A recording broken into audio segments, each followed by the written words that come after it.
police, you guys have them. Sheriff's Department does not. We do not. Is my understanding. Do you by any chance know how many you have right now in the department and like who gets them? So Chief Villaseñor initiated with folks from TPD a pilot program to evaluate body cameras and was able to secure some grant funding to do that several years ago. The challenge is that we were able to obtain enough cameras and with some additional funding since then to outfit about a quarter or so of our patrol officers with body cameras. Going forward, that's just not workable. I mean, you really kind of have to be all in or not. And we made the decision, and we've had a lot of discussions with our officers and with our staff about this. We feel like we want to be all in. You know, we found that, I mean, the challenge, of course, is that cameras are expensive, and it's not, frankly, it's not just the cost of the cameras, it's the cost of the storage, especially with Arizona public record laws. You have to maintain this video footage for a very long time, and there also have to be many other protections put in place so that things are redacted if somebody requests a video record to be released, you know, if it's a privacy concern involving a minor or a crime victim. Bottom line is I'm acknowledging this is not cheap and it's not easy, but we do think that in net there is a real benefit here, because not only do the cameras help really, they give an important angle, not a full angle, but an important angle of what happened in an incident that can help resolve complaints, protect officers from spurious or unfounded complaints, but also protect the public if something happened that shouldn't have gone down the way it did.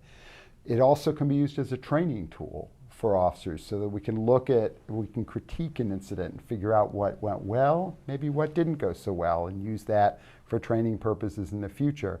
And it can help even guide us in terms of developing policy or looking at equipment needs. So I think the cameras kind of are the way of the future. Departments are going to have to get there at their own pace with the resources they have at any given time. They're going to have to look at what their community's expectations are.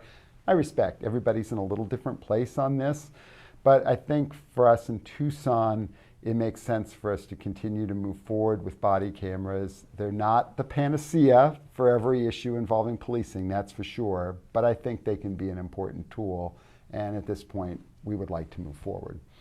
Definitely, yeah. Do you see the Sheriff's Department, is that something you plan on getting for your Well, deputies? as Chief said, I think you're all in or you're all not. And currently, we're not. And that's partially because of the cost. There's an initial capital cost that's significant. Mm-hmm. But if you just had to do that, that would be one thing. It's the ongoing sustainability of that program that causes me a little bit of concern. You know, with the storage of the video footage, all of the disclosure. Now that you have people burning CDs and all stuff, I've seen several studies that talk about how many support people you have to have for every camera that you have deployed, and it becomes kind of an astronomical figure if you're going to do the program right. And while I'm looking at you, I can see the camera person over there and the person sitting over there. I could see that looking at you right now. The camera will never see that. The camera will never have the benefit of 30 years of my experience. I could tell you're not on drugs by looking in your eyes. The camera will never know that. You know, the camera can't see everything. So it has an application, and I'm very aware of the transparency issue, and public confidence may be at a higher level, believing that the camera captures these things. But I'm a little bit concerned about their use, the sustainability from a financial standpoint of them. Perhaps technology will catch up to this a little bit, where the data storage and the disclosure will be taken care of by technology at some point in the future, and the cost point will go down significantly. But right now I'm a little bit concerned. And then if I'm engaged with you for 20 minutes, and in 20 minutes everything goes right, and in 10 seconds everything goes wrong, what 20 minutes are we going to look at there? We're going to be looking at the 10 seconds on the news, simply because that's the condensed version that we will see in public disclosure, that may not show everything that led up to that particular moment. So there is a public education aspect to what cameras can see, what they can't see, and the totality of the incident. And you will never be able to see things through the lens of somebody with decades of experience in it. I will see things differently than somebody otherwise might.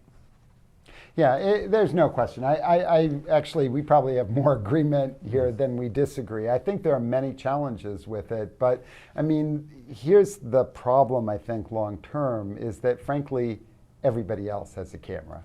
And so, more and more, whether you're dealing with somebody on a traffic stop, dealing with people at a protest, dealing with people in an arrest situation, one or more people is filming that. And they're doing it on their iPhone or their Samsung or whatever it is that they're carrying, that's out there.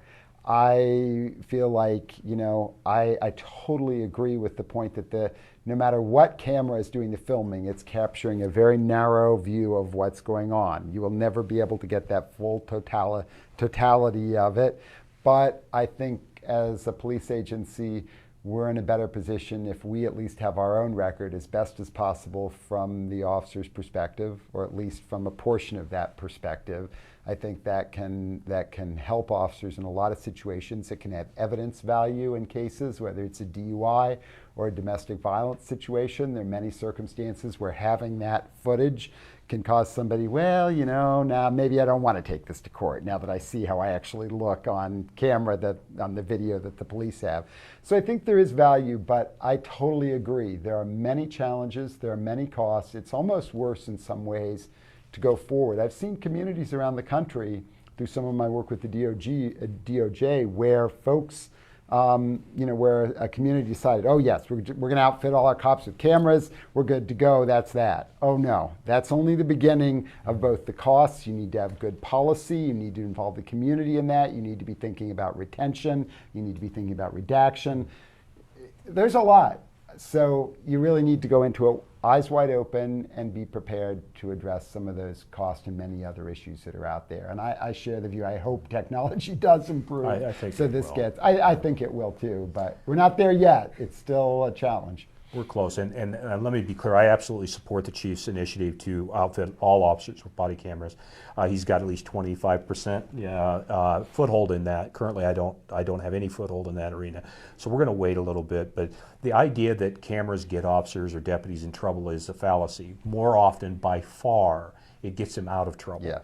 It proves to be exonerating. I remember when GPS in police cars became an issue, and officers said, well, that'll just get me in trouble. I said, no, your conduct will get you in trouble. This just records what you did. And more often than not, it will show the officer was not present at a certain place or was not going faster than legal speed. So these things are good tools and good training tools too. Don't let yourself become a bad video, bad training video. So I think it does also have an effect, a positive effect on officer conduct. If you know you're being videotaped, and every officer, every deputy should assume everything they do in this day and age is being videotaped. You should absolutely assume that you are being videotaped every time you say anything. But if you knew that in advance, it might moderate your behavior, and it might keep you from saying things you should not say or engaging in conduct you otherwise might regret. Sometimes it has a good effect on the public conduct as well. When people notice they're being recorded, it's interesting to see how that changes the dimension of the interaction. Not always, but sometimes at least. So it's funny how that works.